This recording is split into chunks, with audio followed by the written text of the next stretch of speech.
نحمده ونستعينه ونستغفره ونعوذ بالله من شرور أنفسنا ومن ظلمنا أنفسنا وإن لم تغفر لنا وترحمنا لنكونن من الخاسرين আয় আল্লাহ তাআলা চট্টগ্রাম ইসলামী সমাজ কল্যাণ পরিষদ কর্তৃক আয়োজিত 5 দিন ব্যাপী তাফসীরুল কোরআন মাহফিলের আজকের এই তৃতীয় দিবসে বিশাল জনসমুদ্র নিয়ে তোমার দরবারে হাত তুলেছি। মেহেরবানি করে দরুদ ও সালাম টুকুন সোনার মদিনায় নবী পাকের রওজা মোবারকে পৌঁছে দাও। तमाम পৃথিবীর মাটির নিচে যত মুমিন মুমিনাত শুয়ে আছেন তাদের আরওয়ার উপরে সওয়াব পৌঁছিয়ে দাও রব্বুল আলামিন। এ মাহফিলের আয়োজন যারা করেছেন আর শোনার জন্য যারা এসেছেন, কিয়ামতের দিন মুসিবতের সময় এ মাহফিল আমাদের সকলের জন্য নাজাতের ওসিলা বানিয়ে দিও আল্লাহ। ইয়া রব करम तू अगर करे वो बात दे जुबान को जो दिल पर असर करे। रब्बना तक़ब्बल मिन्ना इन्नका अंतस समीउल अलीम व तुब अलैना इन्नका अंतत तव्वाबुर रहीम। सुब्हान रब्बिका रब्बिल इज्जति अम्मा यसिफून व सलामुन अलल मुरसलीन अल्हम्दुलिल्लाहि रब्बिल आलमीन। जनाब साहिब सदर अल्लामा हजरत मौलाना शमसुद्दीन साहेब मदजुल्लुल आली, हजरात उलामाए किराम, सम्मानित सुधी मंडली, पर्दार आড়ালের মা ও বোনেরা, বন্ধু সাংবাদিক বৃন্দ, আসসালামু আলাইকুম ওয়া রাহমাতুল্লাহি ওয়া বারাকাতুহু। আমাদের অত্যন্ত সৌভাগ্য আজকে আমাদের মাঝে আমাদের ভ্রাতৃত্ব বন্ধনের সুদীর্ঘ বছরের সহস্র বছরেরও বেশি 1400 বছর ধরে যে দেশের সঙ্গে আমাদের আত্মার সম্পর্ক, রূহের সম্পর্ক, আমাদের কলবের সম্পর্ক, আমাদের ঈমানের সম্পর্ক হারামাইনুশ শরীফাইন থাকার কারণে সেই পবিত্র মক্কা মুআজ্জামা থেকে এসেছেন ফজিলাতুশ শেখ আদ-ডক্টর আব্দুর রাজ্জাক জাফর আল উস্তাদ জামিয়াতুল উম্মুল কুরা বে মক্কা আল মুকাররমা। এরপরেও আরও আপনারা বক্তব্য শুনেছেন ফজিলাতুশ শেখ আব্দুল্লাহ আব্দুর রশিদ দামাত বারকাতুহুল আলিয়া আল উস্তাদ কুল্লিয়াতুল মুআল্লিমিন, তার বক্তব্য আপনারা শুনেছেন। এরপরে আল উস্তাদ ওসমান রামস, যিনি পাকিস্তান অ্যাসেম্বলির সাবেক সিনেটর ছিলেন, তিনি খুব সুন্দর করে তার মাতৃভাষা নয় অথচ বাংলায় চমৎকার করে আমাদেরকে বক্তব্য শুনিয়ে আমাদেরকে আনন্দ দিয়েছেন। আমরা আজকের মঞ্চে কোরআনে কারীমের মাহফিলে কোরআন নাজিলের দেশ থেকে আগত আমার রাসূল করিম সাল্লাল্লাহু আলাইহি ওয়াসাল্লামের পবিত্র দেশ থেকে আগত মেহমানদেরকে আমরা ওয়েলকাম করছি, স্বাগতম জানাচ্ছি, শুভেচ্ছা জানাচ্ছি, খায়রে মাকদাম করছি। আল্লাহ পাক তাদেরকে হায়াতে তাইয়্যিবা, সেহাতে কুল্লিয়া আল্লাহ পাক তাদেরকে দান করুন। বন্ধুগণ, কোরআনে কারীম শোনার জন্য আপনারা এসেছেন। কোরআনে কারীম থেকেই আমি আপনাদের সামনে আলোচনা করব ইনশাআল্লাহ। ওমা তৌফিকি ইল্লা বিল্লাহ আলাইহি তাওয়াক্কালতু ওয়া ইলাইহি উনীব।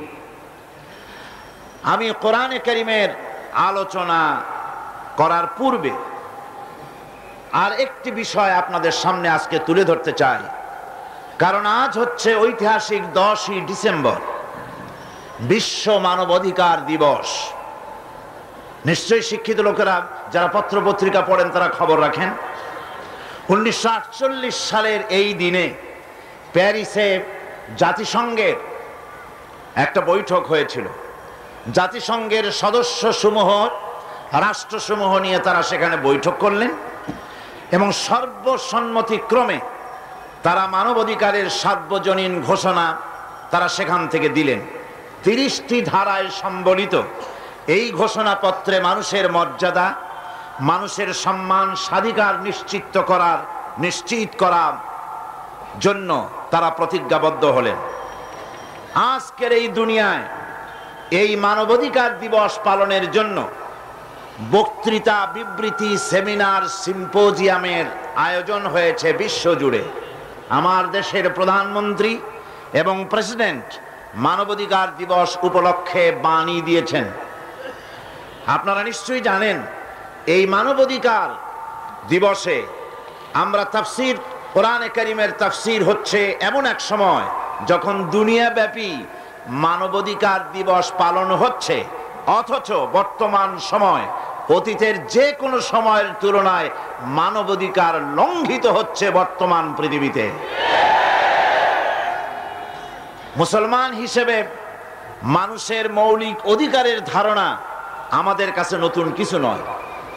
অন্যদের নিকট মৌলিক মানবাধিকারের ইতিহাস জাতিসংঘের সনদ থেকে শুরু হয়েছে অথবা ইংল্যান্ডের ম্যাগনা কার্টা থেকে শুরু হয়েছে, কিন্তু ইসলামের মৌলিক মানবাধিকার প্রতিষ্ঠিত হয়েছে আজ থেকে 1400 বছর পূর্বে। ইতিহাস সাক্ষ্য দেয়, অধিকার লঙ্ঘনের ক্ষেত্রে মানুষ পশুকে হার মানিয়েছে। পশুরা খাদ্যের প্রয়োজনে অন্যকে আক্রমণ করে। আমি আবার বলি, পশুরা খাদ্যের প্রয়োজনে অন্য প্রাণীকে আক্রমণ করে। ফুর্তি করার জন্য অথবা কাউকে গোলাম বানাবার জন্য পশুরা কেউ কাউকে আক্রমণ করে না। বাঘেরা, সিংহেরা আজ পর্যন্ত কোনো সেনাবাহিনী তৈরি করে নাই।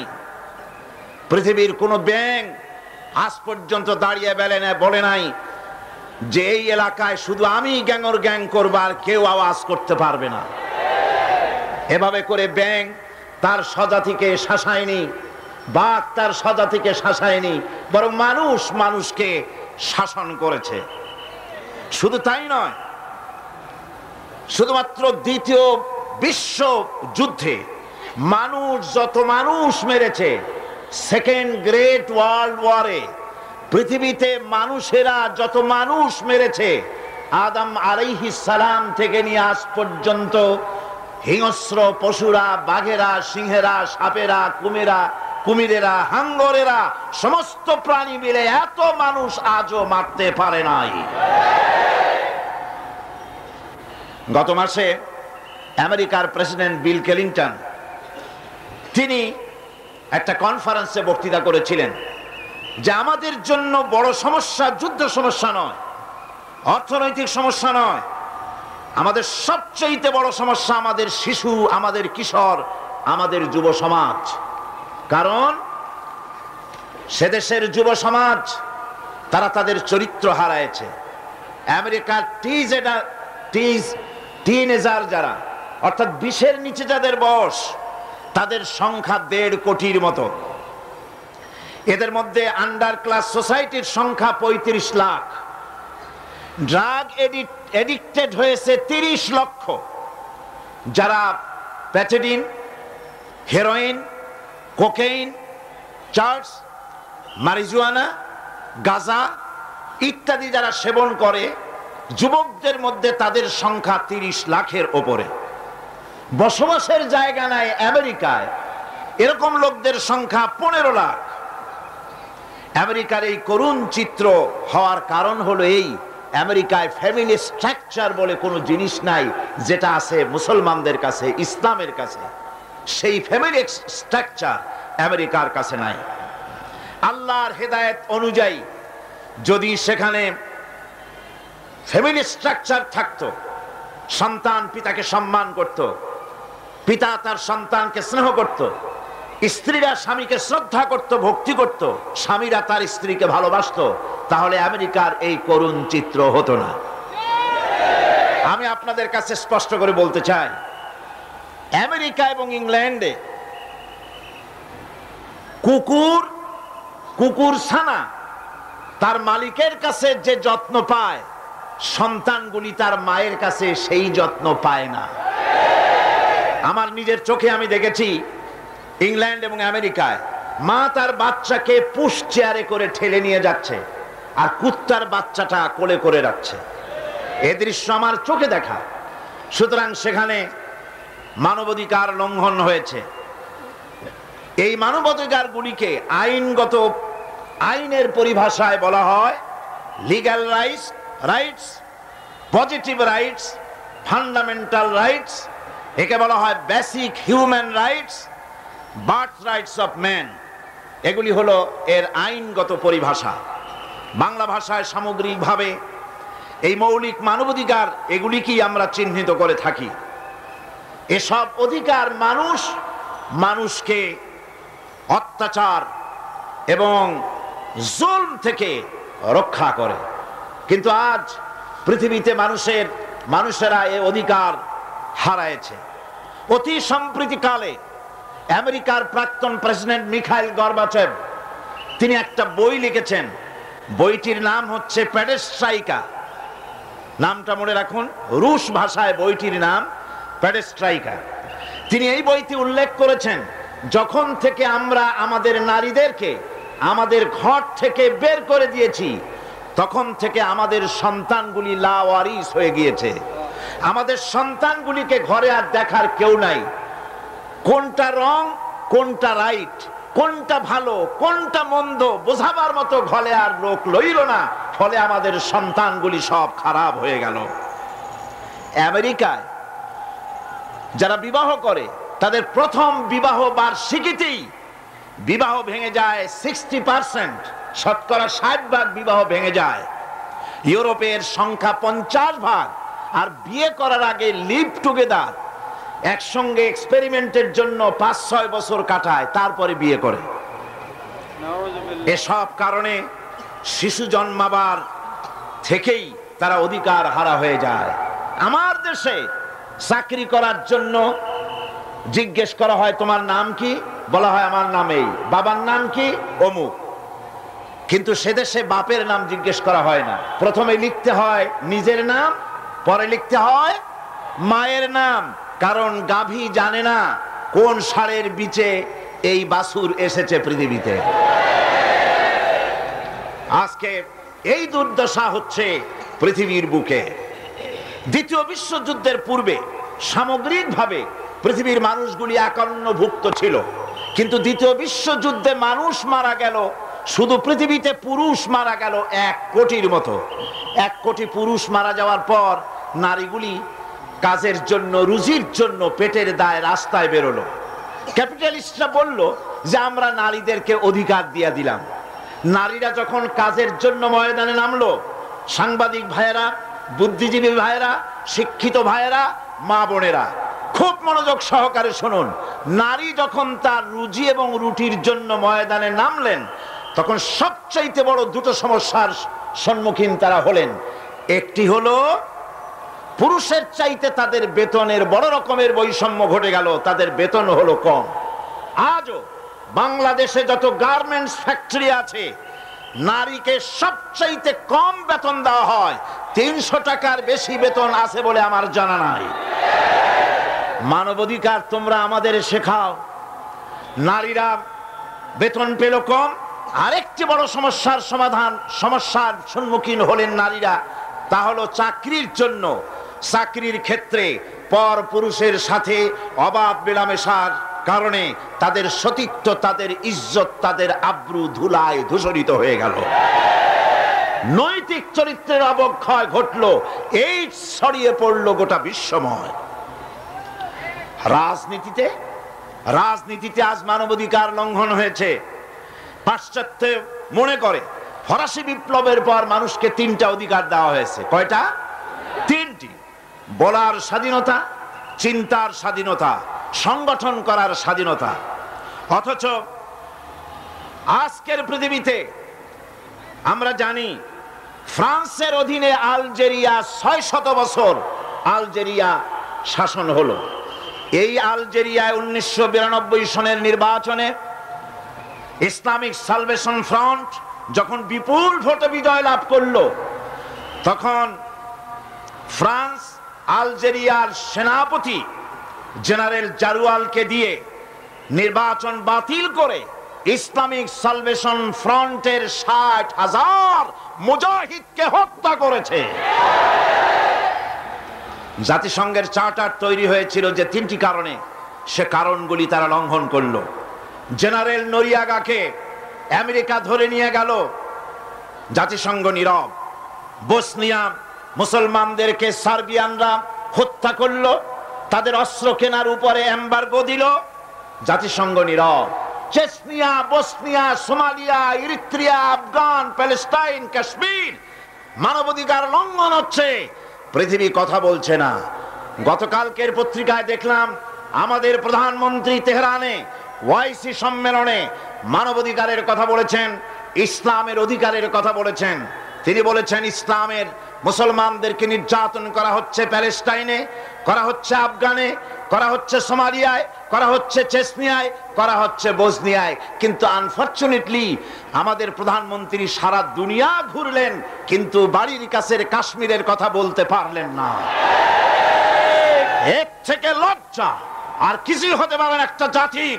12 কোটি মুসলমানের প্রধানমন্ত্রী হয়ে কাশ্মীরের উপরে ভারতের কাফের সরকারেরা, মুশরিক সৈন্যরা নির্যাতন চালাচ্ছে, প্রধানমন্ত্রী বক্তব্য রাখতে পারেন নাই।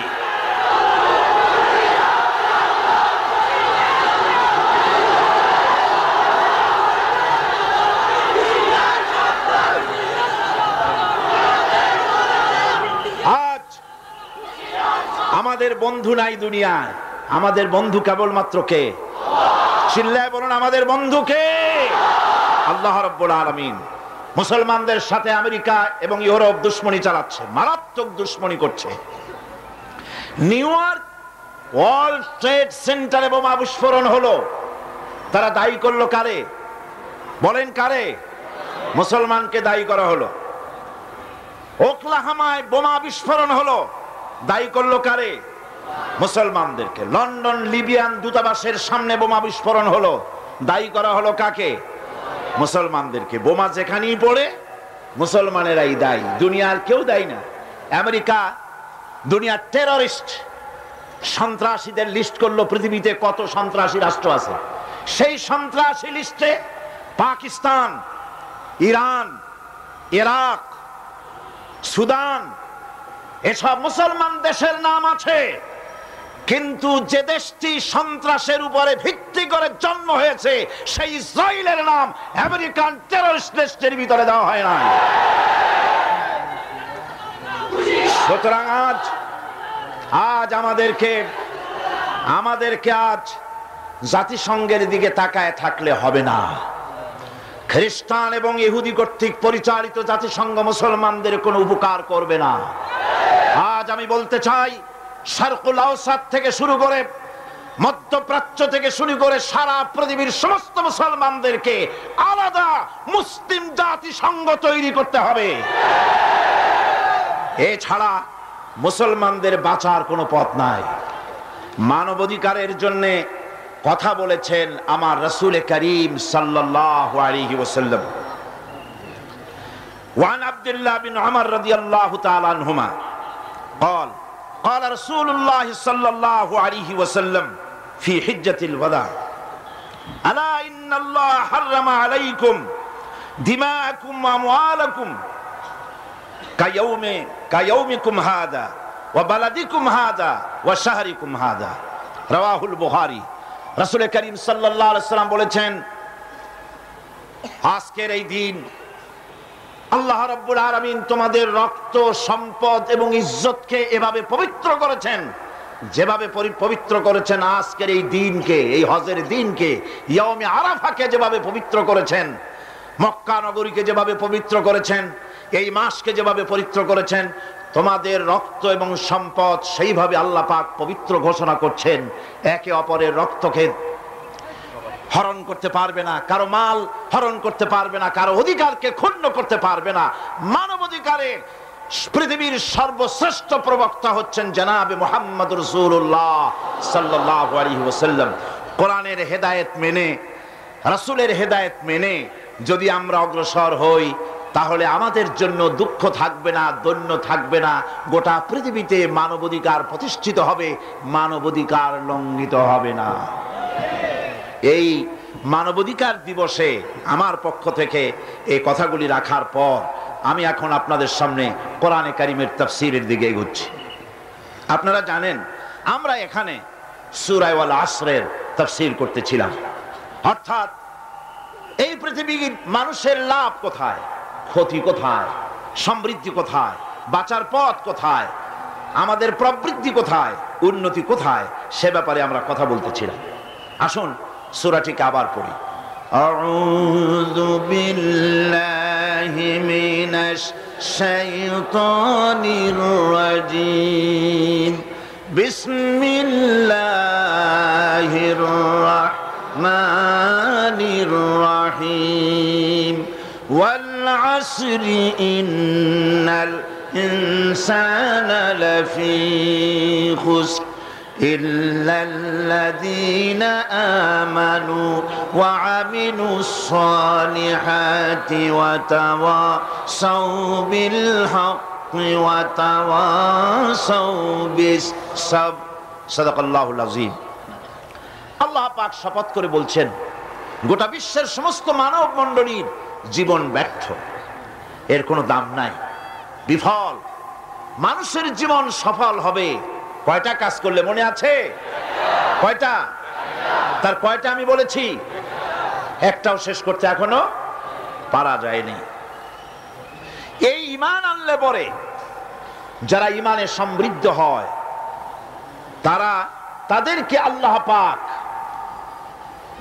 মর্যাদা দান করেন, তাদের সম্মানকে আল্লাহ পাক বৃদ্ধি করেন। আল্লাহর প্রতি ঈমান মানুষকে আত্মসম্মান বোধ সৃষ্টি করে।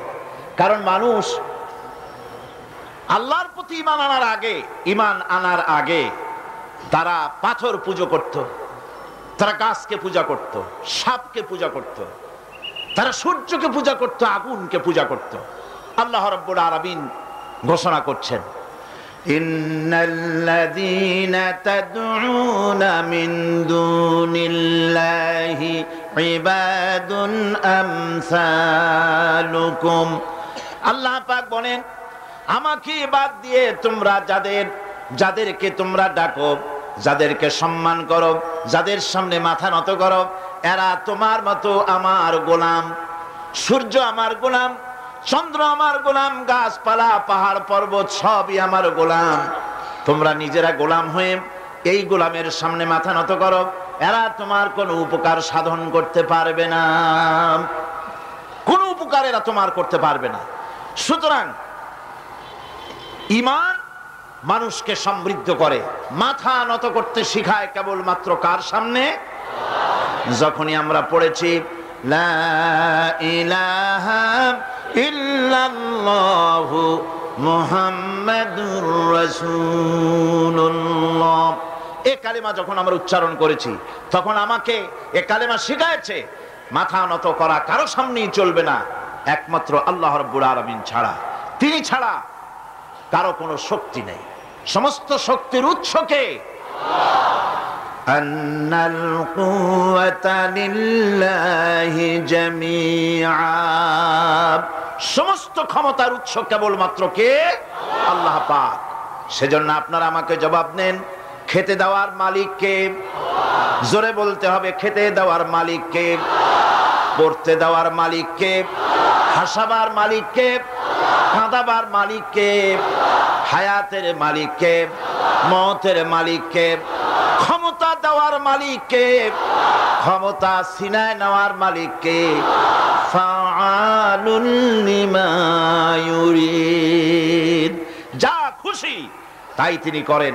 তার কাছ থেকে তার ক্ষমতার চাইতে প্রচন্ড ক্ষমতা কারো নাই। তিনি যদি কাউকে উপকার করতে চান, ওয়াইয়ামসাসকাল্লাহু বিদুররিন ফালা কাশিফা লাহু ইল্লা হুয়া ওয়াইয়ুরিদিকা বিখাইরিন ফালা রাদ্দা লিফাদলিহি। আল্লাহ পাক বলেন, আল্লাহ পাক যদি কাউকে উপকার করতে চান তাহলে তাকে কেউ ক্ষতি করতে পারে না। আর যদি আল্লাহ কাউকে উপকার করেন সেই উপকার থেকে কাউকে কেউ ফিরায় রাখতে পারে না। সুতরাং ভালো আর মন্দ, খায়রিহি ওয়া শাররিহি, মিনাল্লাহি তাআলা, ভালো মন্দ যা হবে সব আল্লাহর পক্ষ থেকে হয়। কার পক্ষ থেকে? এই জন্যে ঈমান আনলে পরে, ঈমান যার পোক্ত হয়ে যায়, চাকরির ভয়তে কথাটা দুর্বল করে বলে না। আমি যদি এই কথাটা বলি, ইমামতি যদি না থাকে, এই হক কথাটা যদি বলি, তাহলে আমার দাওয়াত সওয়াত যদি কমে যায়, আমার মন্ত্রিত্ব যদি না থাকে, আমার লোকেরা সম্মান করত, সম্মানটা যদি না থাকে, রুজি নষ্ট হয়ে যাবে, এই চিন্তা তারা করতে পারে না। কারণ আল্লাহ রাব্বুল আলামিন তিনি পরিষ্কার করে বলেছেন, ওয়া মা মিন দাব্বাতিন ফিল আরদি ইল্লা আলাল্লাহি রিজকুহা। এই পৃথিবীর বুকে এমন কোন বিচরণশীল জীব নাই যে জীবের রিজকের দায়িত্ব আমি আল্লাহ আমার নিজ হাতে গ্রহণ করি নাই। সমস্ত পৃথিবীর সকল প্রাণীর রিজকের দায়িত্ব কার হাতে? আল্লাহ পাকের হাতে। এই পৃথিবীতে বহু প্রাণী আছে, এই পৃথিবীতে অনেক প্রাণী আছে যেই প্রাণীগুলি তাদের কোনো ব্যাংক ব্যালেন্স নাই, এক জায়গায় কোনো কিছু জমা করে রাখে না, অথচ তারা না খেয়েও মরে না। শকুন বলেন, শিয়াল বলেন, কুমির বলেন, কারো ব্যাংকে কোনো জমা নাই, কোনো খাদ্য খাবার। সকালবেলায় তারা খালি পেটে বের হয়ে যায়, আর বিকেল বেলায় রব্বুল আলামিন তাদের সকলকে পেট ভরে তাদের আপন আপন বাসায় ফিরাইয়া দেন। রিজকের মালিক আল্লাহ রব্বুল আলামিন। সেই জন্যে পৃথিবীতে যারা নাকি মুমিন, তারা কাউকে ভয় পায় না, কাউকে পরোয়া করে না, ভয় করে কেবলমাত্র আল্লাহ রাব্বুল আলামিনকে, আর কাউকে পরোয়া করে না। ঈমান তাকে মর্যাদা সম্পন্ন করে, ঈমান তাকে মর্যাদা বাড়িয়ে দেয়। রুজি রোজগারের জন্য আমার দেশের বহু মুসলমান এখনো মাজারগুলিতে গিয়ে সেখানে হাত পাতে, সেখানে চাদর চড়ায়, সেখানে আগরবাতি দেয়, সেখানে মোমবাতি দেয়, আর বলে ইয়া খাজা মেরা মতলব কো পুরা করে দে। বলে কিনা? সন্তান হয় না, বলে খাজা বাবা একটা সন্তান দাও। চাকরিতে উন্নতি হয় না, চাকরিতে উন্নতি দিয়ে দাও, ছেলে পরীক্ষা দেবে পাশ করাইয়া দাও। এইসব কথা কি বলে? জোরে কর নাউজুবিল্লাহ। আমার বন্ধুগণ, মাজারে এ ধরনের মানত করা, তারা গরু ছাগল মানত করে, এগুলি গিয়ে সেখানে যায় সম্পূর্ণ হারাম। এগুলি কি? মাজারে চাদর দেওয়া যাবে না, আগরবাতি দেওয়া যাবে না, মোমবাতি দেওয়া যাবে না, মানত করা যাবে না। মানত করা যাবে কেবলমাত্র আল্লাহ রাব্বুল আলামিনের নামে। কার নামে মানত হবে? আল্লাহ ছাড়া কারো নামে মানত করা যাবে না। এই চট্টগ্রামে আলহামদুলিল্লাহ পূর্বের তুলনায় মাজার পূজা বহুল অংশে কমে গেছে। কোন আলহামদুলিল্লাহ? এ কথা ঠিক কিনা? আজকের এই তাফসীরুল কোরআনের মাহফিলে যারা এসেছেন, জীবনেও আর কোনোদিন মাজারে টাকা পয়সা, চাদর, আগরবাতি, মোমবাতি এগুলি দিবেন না। রাজি আছেন? কারা কারা রাজি? হাত উঁচু করে দেখান। আলহামদুলিল্লাহ। হাত নামা। আজকে মানুষকে বিশ্বাস করুন, মানুষকে ধোঁকা দেওয়ার জন্য এরা মানুষের কাছে নানান রকমের ফন্দি ফিকের একে মানুষের সামনে গিয়ে হাজির হয়। মানুষেরা মনে করে না জানি কত বড় হাদিয়ে জামান, কি যেন একটা মনে করে তার কাছ থেকে সাহায্য সহানুভূতি চায়। আসল ব্যাপারটা হলো, কবি খুব সুন্দর করে বলেছেন, ये हाल तेरा चाल है, ये हाल तेरा चाल है, मकसूद तेरा माल है, क्या जब तेरा चाल है लाखों को अंधा कर दिया। তোমার এই ভান ধরাটা, ভান ধরেছো, ওলিউল্লাহ সেজেছো, এগুলি হচ্ছে তোমার একটা ভান। এই ভান ধরে মানুষের পয়সা লোটার ব্যবস্থা করেছো, লাখো মানুষকে অন্ধ করে দিয়েছো এগুলি করে। সুতরাং মানুষের আজকে বুঝতে আর বাকি নাই।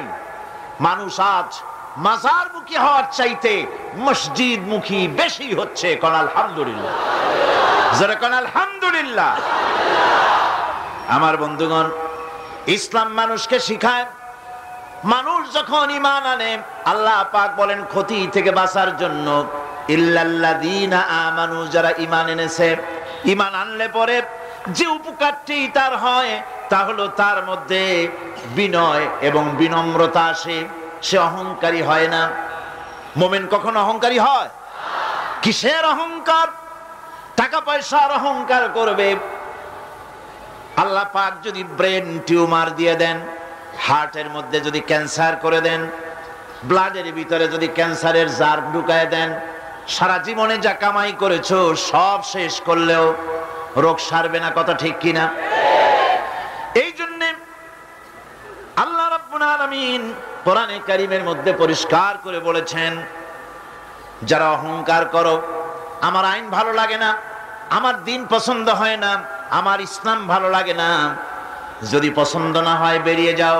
ইয়া মা'শারাল জিন্নি ওয়াল ইনসি ইন ইসতাতা'তুম আন তানফুযু মিন আকতারিস সামাওয়াতি ওয়াল আরদ ফানফুযু লা তানফুযুনা ইল্লা বিসুলতান।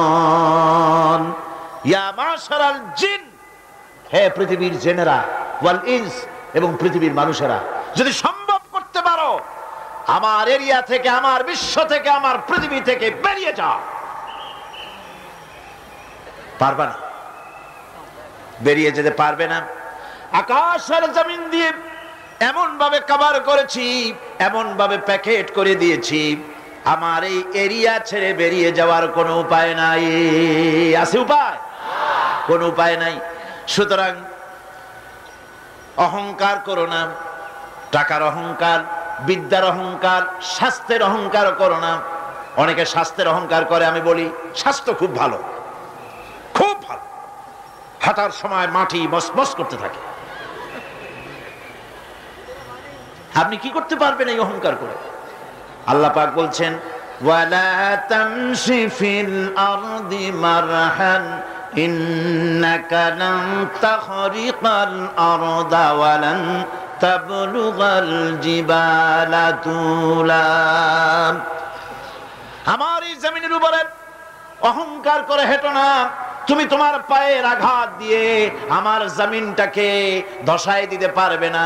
আর অহংকার করে তুমি পাহাড়ের উচ্চতাও ছাড়াই যেতে পারবে না। সুতরাং অহংকার করো না। আল্লাহ পাক অহংকারীকে পছন্দ করেন না। অহংকার করা আল্লাহ নিষেধ করে দিলেন। যে ব্যক্তি মুমিন, ঈমান জেনেছে, অহংকার থেকে সে মুক্ত হয়ে যায়, এটা ঈমানের বড় ফায়দা।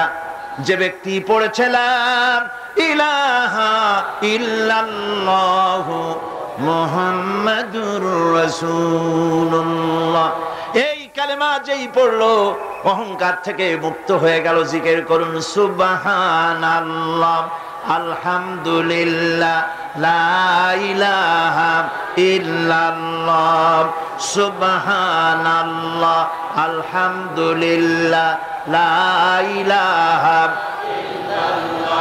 অহংকার কার জমিনে করবি? জমিনের মালিক হচ্ছেন আল্লাহ পাক। জমিনের মালিককে চিল্লায় কোন? আরো জোরে বলেন, জমিনের মালিক কে? লিল্লাহি মা ফিস সামাওয়াতি ওয়া মা ফিল আরদ। আকাশের মালিক, জমিনের মালিক, সার্বভৌমত্বের মালিক, সবকিছুর একচ্ছত্র মালিকানা কার হাতের মুঠায়? আল্লাহ পাকের হাতের মুঠার মধ্যে। সুতরাং মুমিন ব্যক্তি, যে ব্যক্তি ঈমান আনবে, তার মধ্যে অহংকার থাকবে না। সে অহংকার থেকে মুক্ত হয়ে যাবে। আমার বন্ধু, ঈমান যে আনবে, আল্লাহ পাক বলেন, ওয়া ইবাদুর রাহমানিল্লাযীনা ইয়ামশুনা আলাল আরদি হাওনা। রহমানের বান্দা যারা, তারা জমিনের উপরে মাথা নিচু করে তারা হাঁটে, বিনয়ের সাথে হাঁটে, অহংকার করে না। বুক ফুলায়া মাথা উঁচু করে অহংকার করে হাঁটে না। দেখে নেব, এরকম করে চিল্লায় না। মানুষের উপরে দুঃশাসন, জুলম ইত্যাদি তারা করে না। আমার বন্ধুগণ, ঈমান যারা আনে, ঈমান তাকে আরো একটি মর্যাদা, আরো একটি গুণ, আরেকটি কোয়ালিটি তার মধ্যে সৃষ্টি করে দেয়। সে জানে মওতের মালিক হচ্ছে আল্লাহ রব্বুল আলামিন। কেউ আমার জীবন নিতে পারবে না। এক মুহূর্ত হায়াত থাকতে আমার জীবন কেউ নিতে পারবে না। কথা ঠিক কিনা? হায়াত থাকতে কেউ মরবে না। সুতরাং সে আল্লাহ ছাড়া কাউকে ভয় করবে না। মৃত্যু তো আসবেই, আজ হোক কাল হোক, মৃত্যু আসবে কিনা? কুল ইন্নাল মাউতাল্লাযী তাফিরুনা মিনহু ফাইন্নাহু মুলাকীকুম। মরণ থেকে পালাও তুমি, মরণ তোমায় লইবে ঘিরি। যদিও সুদূর আকাশ পানে, লুকাও সেথায় লাগিয়ে সিঁড়ি। এ মহারোগের ঔষধ নাই, এ মহারোগের চিকিৎসক নাই, নাই সে ঔষধ জগতে। খুঁজিয়া কাতর হইলে কি হবে, পারিবে না তারে ফিরাতে। মৃত্যু অবশ্যই আসবে এবং তোমাকে গ্রেফতার করবে। তুমি যেখানেই থাকোই না কেন, মৃত্যু আসবেই। মৃত্যুর হাত থেকে কেউ রেহাই পাবে না। মৃত্যু আসবে। সুতরাং মরণ যখন আসবে, তখন এই মৃত্যু থেকে কেউ যখন বাঁচবে না, তখন সকলকেই সাহসী হতে হবে। এই ঈমান মানুষকে দুর্জয় সাহসী বানায়। মৃত্যুকে সে পরোয়া করে না। সুবহানাল্লাহ বিহামদিহি। সে ভয় করে কেবলমাত্র কাকে? আল্লাহ রাব্বুল আলামিন। আর কাউকে ভয় করে না। ফাঁসির মঞ্চে দাঁড়িয়েও বিজয়ের হাসি হাসে, যেহেতু সে জানে এ ফাঁসি আমার জন্য আল্লাহর পক্ষে যদি নির্ধারিত থাকে তবে ফাঁসি হবে, আর যদি না থাকে তাহলে এই ফাঁসি আমাকে কেউ দিতে পারবে না। মিশরের শহীদ সৈয়দ কুতুব রাহমাতুল্লাহ আলাইহি, নওয়ারাল্লাহু মারকাদাহু ওয়া জাআলাল জান্নাতা মাসওয়াহু। আল্লাহ পাক তাকে জান্নাতুল ফিরদাউসের মেহমান বানিয়ে নিন। মিশরের প্রেসিডেন্ট জামাল নাসের তাকে ইসলামী আন্দোলন করার অপরাধে, ফি জিলালিল কোরআন লেখার অপরাধে, মাআলিমু ফিত তারিক এই কিতাব লেখার অপরাধে তাকে গ্রেফতার করলো, তাকে কয়েদখানার ভিতরে ঢুকালো এবং সেইখানে ক্ষুধার্ত পাগলা কুকুরকে ঢুকিয়ে দিল। তারপর অনেকক্ষণ পরে একজন লোককে পাঠিয়েছে, দেখে আসো রুমের ভিতরে কুকুরের সাথে কুকুর কি ব্যবহার করে। নাউযুবিল্লাহ। জামাল নাসেরের পাঠানো সেই লোকটি জেলখানার ভিতরে দৃশ্য দেখে অবাক হয়ে ফিরে এসে বললেন, জাহাপানা, কয়েদখানার ভিতরে গিয়ে দেখলাম সৈয়দ কুতুব নামাজের ভিতরে সেজদায় পড়ে আছে, আর শিকারী পাগলা কুকুর তার পাশে বসে তাকে পাহারা দিতেছে। মৃত্যুর ভয় ঈমানদারেরা করে না। তাকে বলা হয়েছিল ক্ষমা চাওয়ার জন্য। তিনি বলেছেন, মাজলুমকে ক্ষমা চাইতে হবে জালেমের কাছে, এর থেকে ফাঁসি গ্রহণ করে শাহাদাতের দরজা নিয়ে হাসি মুখে আমি আমার মনিবের দরবারে খাড়া হতে চাই। এটাই হলো ঈমান। আর জামাল নাসেরকে আল্লাহ পাক ইন্তেকাম নিলেন, দুনিয়া থেকে বিদায় করে দিলেন। তুরস্কের প্রেসিডেন্ট যাকে ভাগ্য বিধাতা বলা হয়, আতাতুর্ক বলা হয়, কামাল পাশা আল্লাহর ইসলামের সঙ্গে বেয়াদবি করেছে। আরবি ভাষা শিক্ষা করা হারাম ঘোষণা করেছিল। হিজাব পরা মেয়েদের জন্য হারাম ঘোষণা করেছিল। শাদী শোদা মেয়েদেরকে বিবাহ দেওয়া জায়েজ করেছিল। নাউযুবিল্লাহ। এই কামাল পাশার ঘুম ভেঙে গেল সকালবেলায় কিসের এক আওয়াজে। সে বলল, কিসের আওয়াজে আমার ঘুম ভাঙলো? বলা হলো মুয়াজ্জিনের আজান। মুয়াজ্জিন চিল্লাইলো, কেন ধরেন? মুয়াজ্জিন আনা হলো। তারপরে জিজ্ঞাসা, এই বেটা চিল্লাইছিস কেন? সে বলল, আমি তো চিল্লাই নাই, আমি আজান দিছি। কেন আজান দিলি? আমার ঘুম ভাঙলো কেন? তাকে আনা হলো এবং তাকে অর্ডার করা হলো, বলা হলো, কামাল পাশা বলল আমার সামনে তাকে জবাহ করো, তার সমস্ত শরীরটাকে তরবারি দিয়া টুকরা টুকরা করে দাও। আমার ঘুম ভাঙালো কেন? আল্লাহ রাব্বুল আলামিন কামাল পাশাকে দুনিয়া থেকে বিদায় করে দিয়েছেন, না বেঁচে আছে আজও? ইরানের রেজা শাহ পাহলভী মুসলমানদের পর অত্যাচার করেছে। 2500 বছরের রাজতন্ত্রের প্রতিভু অত্যাচার করেছে মুসলমানদের পরে। মুসলমানের দেশে রাস্তায় রাস্তায় শুকর জবাও হতো। ওলামাদের সম্পর্কে বাসের কন্ডাক্টররা পর্যন্ত এই পর্যায়ে চলে এসেছিল যে আমরা বেশ্যা এবং আলেম এদেরকে আমরা বাসে চড়াবো না। এভাবে করে ওলামাদেরকে ঘৃণা করা হলো, মহিলাদেরকে বেইজ্জত করা হলো, বেপর্দা করা হলো। আল্লাহ পাক অ্যাকশন নিলেন, নেন নাই? জোরে কোন নিয়েছেন কিনা? ইরানে বিপ্লব শুরু হলো। এই বিপ্লবে মহিলারাও নামলেন, তারাও বিপ্লবে শরীক হলেন। এরপরে রেজা শাহ পাহলভী পলাবার জায়গা পায় নাই, আমেরিকা গিয়া পালালো। আমেরিকা তাকে জায়গা দিল না, পানামায় আসলো, পানামা জায়গা দিল না। কায়রোতে আসলো, কায়রোর একটি হোটেলে জীবনের শেষ দিনগুলি সেখানে কাটলো। এতিমের মতো, ভিক্ষুকের মতো দুনিয়া থেকে আল্লাহ জিল্লাতির সাথে বিদায় করে দিলেন। সেই আল্লাহ আছেন কি নাই? জোরে বলেন, আছেন কি নাই? ইসলামের সাথে এই শত্রুতা নতুন কিছু নয়, বহুত পুরানা। সতিজা কর রহা হ্যায় अज़ल से ताइमरोज, सतीजा कर रहा है अज़ल से ताइमरोज, चरागे मुस्तफा भी से शरारे बुलाबिस्त। সেই আবহমান কাল থেকে ইসলামের বিরুদ্ধে এই ষড়যন্ত্র চলে আসছে। আবু জাহেলের গোষ্ঠীরা চেয়েছে চিরকাল মুহাম্মদ সাল্লাল্লাহু আলাইহি ওয়াসাল্লামের তাওহীদের চারাককে, নবুয়তের চারাককে নির্বাপিত করে দেওয়ার জন্য, কিন্তু তারা নিবাইতে পারে নাই। কারণ ইসলাম আল্লাহ পাকের। কার? সকলে বলেন কার? আল্লাহ রাব্বুল আলামিন বলেন, ইউরিদুনা লিইউতফিউ নূরাল্লাহি বিআফওয়াহিহিম ওয়াল্লাহু মুতিম্মু নূরিহি ওয়ালাউ কারিহাল কাফিরুন। ওরা চায় মুখের ফু দিয়ে আমার আলোকে নির্বাপিত করে দেবে। আল্লাহ পাক বলেন, আমি আমার আলোকে পূর্ণতা দান করব, তাতে কাফির বেঈমানদের মনের মধ্যে যত জ্বালা যন্ত্রণা হোক না কেন, ওদের মনে যত কষ্ট হোক, আমার দ্বীনের আলোকেও নির্বাপিত করতে পারবে না। আবু জাহেল চেয়েছিল মক্কায় রাসূল করিম সাল্লাল্লাহু আলাইহি ওয়াসাল্লামকে শেষ করে দিবেন, কিন্তু পেরেছে কি? পারে না।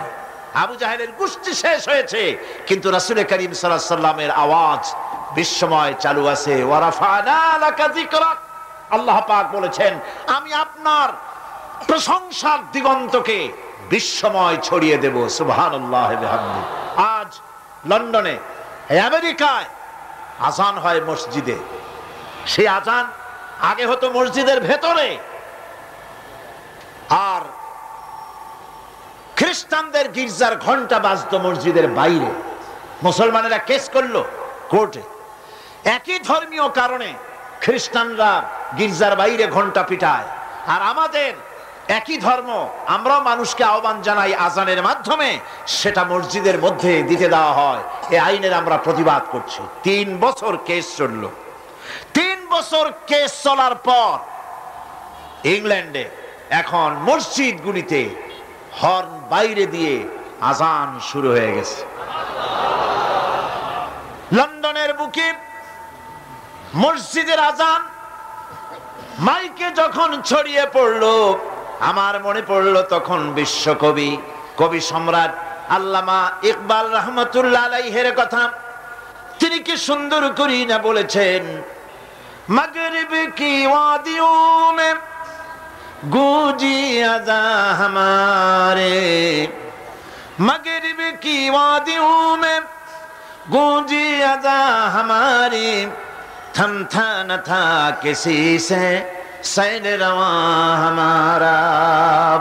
প্রচ্ছ এবং প্রতীচ্যে, পাহাড়ে পর্বতে, ইথারে সমুদ্রে, সর্বত্র রণিত অনুরণিত হবে, ধ্বনিত প্রতিধ্বনিত হবে বিশ্বময় লা ইলাহা ইল্লাল্লাহু মুহাম্মাদুর রাসূলুল্লাহ। এটাকে ঠেকাবার ক্ষমতা কারো নাই। আজ যদি দুনিয়া বাঁচতে চায়, আমরা কি বাঁচতে চাই? বলেন, আমরা কি বাঁচতে চাই? তাহলে আমরা যদি বাঁচতে চাই, সম্মান নিয়ে যদি বাঁচতে চাই, আল্লাহর নবী বলেছেন, ইয়া আইয়ুহান নাস কুলু লা ইলাহা ইল্লাল্লাহ তুফলিহু। বাঁচার একটাই পথ, সমাজতন্ত্র নাকি পুঁজিবাদ, ধর্মনিরপেক্ষ মতবাদ? বাঁচার পথ কি? ইসলাম, শুধুমাত্র ইসলাম, একমাত্র ইসলাম। বাঁচার আর কোন পথ। সুতরাং সেই বাঁচার পথ আমাদের হাতে ফিরে আসতে পারে। কিভাবে পারে? আমরা আল্লাহর কাছে চাইবো, আল্লাহ এমনি দিয়ে দিবেন? বলেন, দিবেন? না কোশিশ করতে হবে, চেষ্টা করতে হবে, সাধনা করতে হবে, জিহাদ করতে হবে, রক্ত দিতে হবে। সাহাবায়ে কেরাম রক্ত দিয়েছেন। রাসূল করিম সাল্লাল্লাহু আলাইহি ওয়াসাল্লাম তার দান্দান মোবারক শহীদ হয়েছে, হয় নাই? রাসূল করিম সাল্লাল্লাহু আলাইহি ওয়াসাল্লাম জীবন, তার দাঁত শহীদ হয়েছে, তায়েফে রক্ত দিয়েছেন, সাহাবায়ে কেরাম জীবন দিয়েছেন। এত কিছু করার পর তারপর ইসলাম প্রতিষ্ঠিত হয়েছে। এত সহজে ইসলাম আসে না। সুতরাং বাংলাদেশেও যদি আমরা আল্লাহর দ্বীন কায়েম করতে চাই, রক্ত দিতে হবে, জীবন দিতে হবে, ফাঁসির মঞ্চে চড়তে হবে, জেলখানায় যেতে হবে, জীবন দিতে হবে। প্রস্তুত আছেন?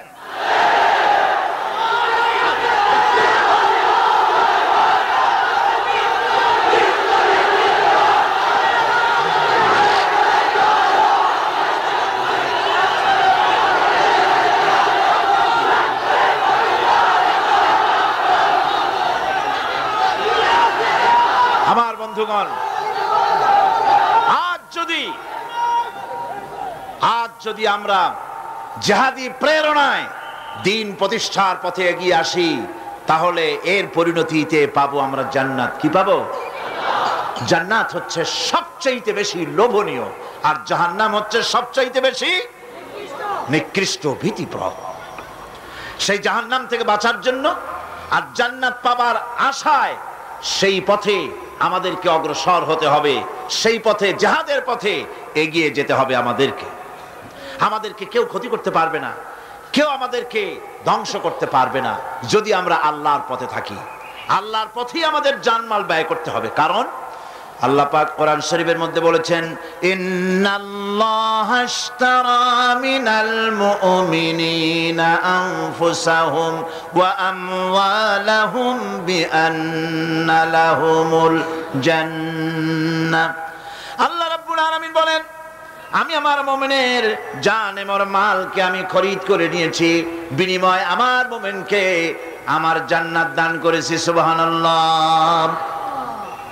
মুমিন ব্যক্তি সে ঘোষণা করবে আল্লাহ পাকের সামনে। আল্লাহ শিখায় দিয়েছেন, ঘোষণা করো, কুল ইন্না সালাতি ওয়া নুসুকি ওয়া মাহইয়ায়া ওয়া মামাতি লিল্লাহি রাব্বিল আলামিন।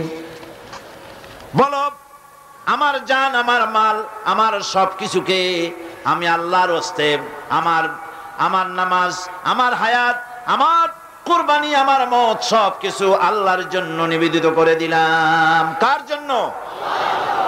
এই কথা মুমিন ব্যক্তিকে ঘোষণা করতে হবে, মুমিনকে মনে রাখতে হবে। মুমিন ব্যক্তির সবচাইতে বড় উপকার যে সে যত বড় গুনাহগার হোক, ইমাম তাকে এই সাহায্য করে, যত বড় গুনাহগার হোক আল্লাহ তাকে ক্ষমা করে দিবেন যদি সে আল্লাহর কাছে তওবা করে।